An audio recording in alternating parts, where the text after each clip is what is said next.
Good morning बच्चों, कैसे हैं आप। मुझे आशा है कि आप सभी कुशल मंगल होंगे। मैं पूनम सैनी एनसीईआरटी से कक्षा 7 का पाठ का नाम है मिठाई वाला। पार्ट 5 है ये आपका। तो आज मैं आपको इसके बारे में बता रही हूँ। पाठ के एक मिठाई वाला होता है और वो महीने भर बाद या 6 महीने बाद कभी मिठाई बेचने, कभी खिलौने बेचने, तरह तरह की चीज़ें लेकर आता है। तो उसी के बारे में ये कहानी है, तो सभी बच्चे ध्यान से सुनेंगे। बहुत ही मीठे स्वरों के साथ वह गलियों में घूमता हुआ कहता, बच्चों को बहलाने वाला, खिलौने वाला। इधर इस अधूरे वाक्य को वह ऐसे विचित्र किंतु मादक मधुर ढंग से गाकर कहता कि सुनने वाले एक बार स्थिर हो उठते। उसके स्नेहाभिव्यक्ति कंठ से फूटा हुआ गान सुनकर निकट के मकानों में हलचल मच जाती। छोटे छोटे बच्चों को अपनी गोद में लिए युवतियाँ चिकों को उठाकर छज्जों पर नीचे झांकने लगती। गलियों से उनके व्यापारी छोटे छोटे उद्यानों में खेलते और इटलाते हुए बच्चों का झुंड उसे घेर लेता और तब वह खिलौने वाला वहीं बैठकर खिलौने की पेटी खोल देता। बच्चे खिलौने देखकर पुलकित हो उठते। वे ऐसे लाकर खिलौने का मोल भाव करने लगते। पूछते, इचका दाम क्या है? ऑल इचका। खिलौने वाला बच्चों को देखता और उनकी नन्ही नन्ही उंगलियों से पैसे ले लेता और बच्चों की इच्छा अनुसार उन्हें खिलौने दे देता। खिलौने लेकर फिर बच्चे उछलने कूदने लगते और तब फिर खिलौने वाला उसी प्रकार गाकर कहता, बच्चों को बहलाने वाला, खिलौने वाला। सागर की हिलोर की भांति उसका यह मादक गान गली भर के मकानों में इस ओर से उस ओर तक लहराता हुआ पहुंचता और खिलौने वाला आगे बढ़ जाता। राय विजय बहादुर के बच्चे भी एक दिन खिलौने लेकर घर आए। वे 2 बच्चे थे, चुन्नू और मुन्नू। चुन्नू जब खिलौने ले आया तो बोला, मेला भोला कैचा कुदल ए। मुन्नू बोला, औल देखो मेला कैचा कुदल ए, यानी मेरा कैचा कूदता है। दोनों अपने हाथी घोड़े लेकर घर भर में उछलने लगे। इन बच्चों की माँ रोहिणी कुछ देर तक खड़े खड़े उनका खेल निहारती रही। अंत में दोनों बच्चों को बुलाकर उसने पूछा, अरे ओ चुन्नू मुन्नू, ये खिलौने तुमने कितने में लिए हैं? मुन्नू बोला, 2 पैसे में। खिलौने वाला दे गया ए। रोहिणी सोचने लगी, इतने सस्ते कैसे दे गया है? यह तो वही जाने, लेकिन दे तो गया ही है, इतना तो निश्चय है। एक जरा सी बात ठहरी। रोहिणी अपने काम में लग गई। फिर कभी उसे इस पर विचार करने की आवश्यकता भी भला क्यों पड़ती। 6 महीने बाद नगर भर में 2-4 दिनों से एक मुरली वाले के आने का समाचार फैल गया। लोग कहने लगे, भाई वाह, मुरली बजाने में वह एक ही उस्ताद है। मुरली बजाकर गाना सुनाकर वह मुरली बेचता भी है, सो भी 2-2 पैसे में। भला इसमें उसे क्या मिलता होगा? मेहनत भी तो न आती होगी।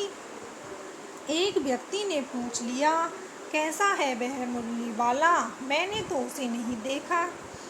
उत्तर मिला, उम्र तो उसकी अभी अधिक न होगी, यही 30-32 का होगा। दुबला पतला गोरा युवक है, बीकानेरी रंगीन साफा बांधता है। वही तो नहीं जो पहले खिलौने बेचा करता था? क्या वह पहले खिलौने भी बेचा करता था? हाँ, जो आकार प्रकार तुमने बतलाया उसी प्रकार का वह भी था, तो वही होगा। पर भाई है वह एक उस्ताद। प्रतिदिन इसी प्रकार वह मुरली वाले की चर्चा होती। प्रतिदिन नगर की प्रत्येक गली में उसका मादक मृदुल स्वर सुनाई पड़ता। बच्चों को बहलाने वाला मुरली वाला। रोहिणी ने भी मुरली वाले का यह स्वर सुना। तुरंत ही उसे खिलौने वाले का स्मरण हो आया। उसने मन ही मन कहा, खिलौने वाला भी इसी तरह गाकर खिलौने बेचा करता था। रोहिणी उठकर अपने पति विजय बाबू के पास गई। जरा उस मुरली वाले को बुलाओ तो चुन्नू मुन्नू के लिए ले लूं। क्या पता यह फिर इधर आए न आए। वे भी जान पड़ता है पार्क में खेलने निकल गए हैं। यानी चुन्नू मुन्नू पार्क में खेलने चले गए हैं। विजय बाबू एक समाचार पत्र पढ़ रहे थे। उसी तरह उसे लिए हुए वे दरवाजे पर आकर मुरली वाले से बोले, क्यों भाई, किस तरह देते हो मुरली? किसी की टोपी गली में गिर पड़ी, किसी का जूता पार्क में ही छूट गया और किसी की सौंदनी यानी पजामा ही ढीली होकर लटक आई है। इस तरह दौड़ते हाँफते हुए बच्चों का झुंड आ पहुंचा। एक स्वर से सब बोल उठे, हम भी लेते मुरली और हम भी लेते मुरली। ले दे मुरली। मुरली वाला हर्ष गदगद हो उठा। बोला, सबको देंगे भैया, लेकिन जरा रुको, ठहरो, एक एक को देने दो। अभी इतनी जल्दी हम कहीं लौट थोड़े ही जाएंगे। बेचने तो आए ही हैं और हैं भी इस समय मेरे पास एक दो नहीं, पूरी 57। हाँ बाबूजी, क्या हुआ था? आपने कितने में दी? दी तो वैसे 3-3 पैसे के हिसाब से है, पर आपको 2-2 पैसे में ही दे दूंगा। विजय बाबू भीतर बाहर दोनों रूपों में मुस्कुरा दिए। मन ही मन कहने लगे, कैसा है? देता तो सबको उसी भाव से है, पर मुझ पर उल्टा एहसान लाद रहा है। फिर बोले, तुम लोगों की झूठ बोलने की आदत होती है। देते होंगे सभी को 2-2 पैसे में, पर एहसान का बोझा मेरे ही ऊपर लाद रहे हो। मुरली वाला एकदम अप्रतिभ हो उठा। बोला, आपको क्या पता बाबूजी कि इनकी असली लागत क्या है? यह तो ग्राहकों का दस्तूर होता है कि दुकानदार चाहे हानि उठाकर चीज़ क्यों न बेचे, पर ग्राहक यही समझते हैं दुकानदार मुझे लूट रहा है। आप भला काहे को विश्वास करेंगे? लेकिन सच पूछिए तो बाबूजी, असली दाम 2 ही पैसा है। आप कहीं से 2 पैसे में ये मुरली नहीं पा सकते। मैंने तो पूरी 1000 बनवाई थी, तब मुझे इस भाव पड़ी है। बाबू विजय बाबू बोले, अच्छा, मुझे ज़्यादा वक्त नहीं, जल्दी से दो निकाल दो। 2 मुरलियाँ लेकर विजय बाबू फिर मकान के भीतर पहुंच गए। मुरली वाला देर तक उन बच्चों के झुंड में मुरली बेचता रहा। उनके पास कई रंग की मुरलियाँ थीं। बच्चे जो रंग पसंद करते, मुरली वाला उसी रंग की मुरली निकाल देता। यह बड़ी अच्छी मुरली है, तुम यही ले लो बाबू। राजा बाबू तुम्हारे लायक तो बस यह है। हाँ भैया, तुमको वही देंगे, ये लो। तुमको वैसी न चाहिए? यह यह नारंगी रंग की, अच्छा वही लो। ले आए पैसे? अच्छा ये लो तुम्हारे लिए, मैंने पहले ही से यह निकाल रखी थी। तुमको पैसे नहीं मिले, तुमने अम्मा से ठीक तरह मांगे न होंगे। धोती पकड़कर पैरों में लिपटकर अम्मा से पैसे मांगे जाते हैं। बाबू, हाँ फिर जाओ, अब की बार मिल जाएंगे। दुअन्नी है, दो क्या हुआ? तो क्या हुआ, ये लो पैसे वापस लो। ठीक हो गया न हिसाब, मिल गए पैसे। देखो मैंने तरकीब बताई। अच्छा अब तो किसी को नहीं लेना है, सब ले चुके। तुम्हारी माँ के पास पैसे नहीं हैं। अच्छा तुम भी यह लो। अच्छा तो अब मैं चलता हूँ। इसी तरह मुरली वाला फिर आगे बढ़ गया। आज अपने मकान में बैठी हुई रोहिणी मुरली वाले की सारी बातें सुनती रही। आज भी उसने अनुभव किया, बच्चों के साथ इतने प्यार से बातें करने वाला फेरी वाला पहले कभी नहीं आया। फिर वह सौदा भी कैसा सस्ता बेचता है, भला आदमी जान पड़ता है। समय की बात है, जो बेचारा इस तरह मारा फिरता है, पेट जो न कराए सो थोड़ा। इसी समय मुरली वाले का क्षीण स्वर दूसरी निकट की गली से सुनाई पड़ा। बच्चों को बहलाने वाला मुरली वाला। रोहिणी इसे सुनकर मन ही मन कहने लगी, और स्वर कैसा मीठा है इसका। बहुत दिनों तक रोहिणी को मुरली वाले का वह मीठा स्वर और उसकी बच्चों के प्रति बेस्नेह सिक्त बातें याद आती रहीं। महीने के महीने आए और चले गए, फिर मुरली वाला न आया। धीरे धीरे उसकी स्मृति भी क्षीण हो गई। 8 माह बाद सर्दी के दिन थे। रोहिणी स्नान करके मकान की छत पर चढ़कर आजानुलंबित केश राशि सुखा रही थी। इसी समय नीचे की गली में सुनाई पड़ा, बच्चों को बहलाने वाला मुरली वाला।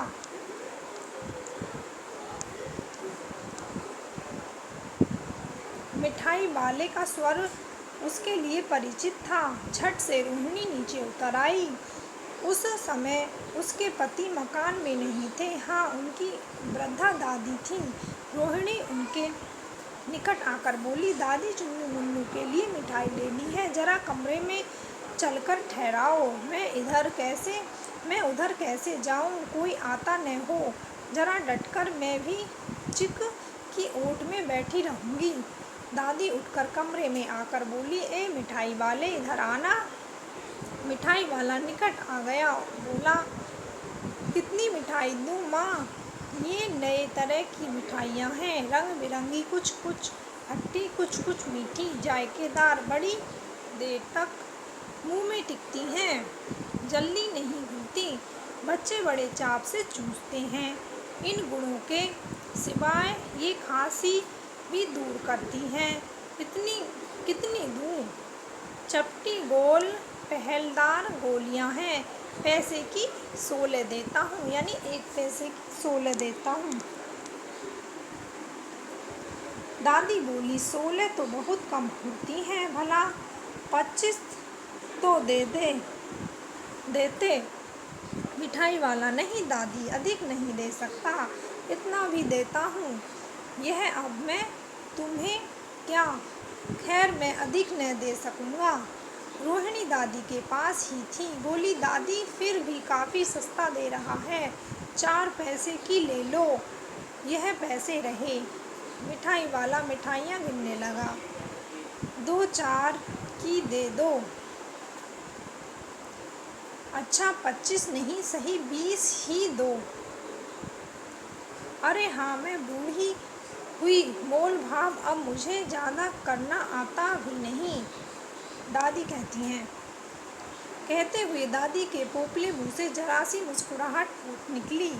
रोहिणी ने दादी से कहा, दादी इससे पूछो, तुम इस शहर में और कभी भी आए थे या पहली बार आए हो? यहाँ के निवासी तो तुम हो नहीं। दादी ने इस कथन को दोहराने की चेष्टा की। की थी चेष्टा ही की थी कि मिठाई वाले ने उत्तर दिया, पहली बार नहीं और भी कई बार आ चुका हूँ। रोहिणी चिक्की आड़ से बोली, पहले यही मिठाई बेचते हुए आए थे या और कोई चीज़ लेकर? मिठाई वाला हर्ष, संयस और विषय आदि भावों में डूबकर बोला, इससे पहले मुरली लेकर आया था और उससे भी पहले खिलौने लेकर। रोहिणी का अनुवाद ठीक निकला। अब तो वह उससे और भी कुछ बातें पूछने के लिए अस्थिर हो उठी। वह बोली, इन व्यवसायों में भला तुम्हें क्या मिलता होगा? वह बोला, मिलता भला क्या है, यह खाने भर को मिल जाता है, कभी नहीं भी मिलता है, पर हाँ संतोष, धीरज और कभी कभी असीम सुख जरूर मिलता है, और यही मैं चाहता भी हूँ। सो कैसे, वह भी बताओ। यानी रोहिणी पूछ रही है, सो कैसे, वह भी बताओ। अब व्यर्थ उन बातों की क्यों चर्चा करूं, उन्हें आप जाने ही दें। उन बातों को सुनकर आपको दुख ही होगा। जब इतना बताया है तब और भी बता दो, मैं बहुत उत्सुक हूँ, तुम्हारा हर्जा न होगा, मिठाई मैं और भी ले लूँगी। अतिशय गंभीरता के साथ मिठाई वाले ने कहा, मैं भी अपने नगर का एक प्रतिष्ठित आदमी था। मकान, व्यवसाय, गाड़ी घोड़े, नौकर चाकर सभी कुछ था। स्त्री थी, छोटे छोटे 2 बच्चे भी थे। मेरा वह सोने का संसार था। बाहर संपत्ति का वैभव था, भीतर सांसारिक सुख था। स्त्री सुंदरी थी, मेरी प्राण थी। बच्चे ऐसे सुंदर थे जैसे सोने के सजीव खिलौने। उनकी अटखेलियों के मारे घर में कोलाहल मचा रहता था। यानी जब वो खेलते थे तो घर में शांत नहीं रहता था, मतलब हलचल मची रहती थी घर में। समय की गति, विधाता की लीला, अब कोई नहीं है। दादी प्राण निकाले नहीं निकले, इसलिए अपने उन बच्चों की खोज में निकलता हूँ। वे सब अंत में होंगे तो यही कहीं, आखिर कहीं न जन्मे ही होंगे। यानी कहीं तो जन्म ही लिया होगा उन्होंने। उस तरह रहता, घुल घुल कर मरता, इस तरह सुख संतोष के साथ मरूंगा। इस तरह के जीवन में कभी कभी अपने उन बच्चों की एक झलक सी मिल जाती है। ऐसा जान पड़ता है जैसे वे इन्हीं में उछल उछल कर हंस खेल रहे हैं। पैसे की कमी थोड़ी ही है, आपकी दया से पैसे तो काफ़ी हैं, जो नहीं है इस तरह उसी को पा जाता हूँ। रोहिणी ने अब मिठाई वाले की ओर देखा, उसकी आंखें आंसू से तर हैं। इसी समय चुन्नू मुन्नू आ गए। रोहिणी से लिपटकर उसका आंचल पकड़कर बोले, अम्मा मिठाई मुझसे लो। यानी मिठाई वाला कह रहा, मुझसे लो। यह कहकर तत्काल कागज की 2 पुड़ियाँ मिठाइयों से भरी मिठाई वाले ने चुन्नू मुन्नू को 2 दे दी। रोहिणी ने भीतर से पैसे फेंक दिए। मिठाई वाले ने पेटी उठाई और कहा, अब इस बार ये पैसे न लूँगा। दादी बोली, अरे अरे न, अपने पैसे लिए जा भाई। तब तक आगे फिर सुनाई पड़ा उसी प्रकार मादक मृदुल स्वर में बच्चों को बहलाने वाला मिठाई वाला। तो ये कहानी आपकी यहाँ पर समाप्त हुई। सभी बच्चों को अच्छी भी लगी होगी। इस कहानी के लेखक हैं भवानी प्रसाद वाजपेयी, भगवती प्रसाद वाजपेयी। तो सभी बच्चे इस कहानी को एक बार फिर देखेंगे।